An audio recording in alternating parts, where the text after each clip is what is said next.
Kare-kare ang balat ng baka with yummy bagoong naman tayo, my friend. Ayan, pinakuluan ko na ang balat ng baka sa loob ng isang oras. And then magluluto na tayo ng bagoong. Siyempre, garlic need a lot para masarap ang ating bagoong. Lagyan natin ng sugar at lagyan natin ng suka pati oyster sauce.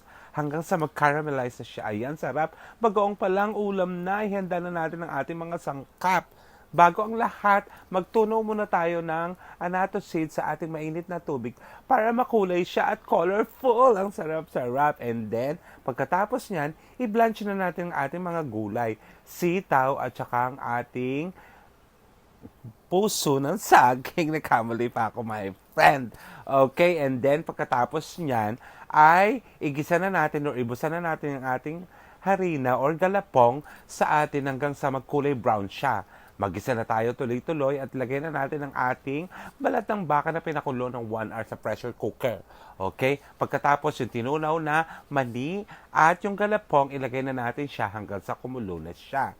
Okay? Siyempre, malambot na ang gulay, ilagay na natin siya. Pati ang ating puso ng saging. Magtira ka ng konting pang-garnish. Ayan, sarap my friend. Diyos ko, happy fiesta!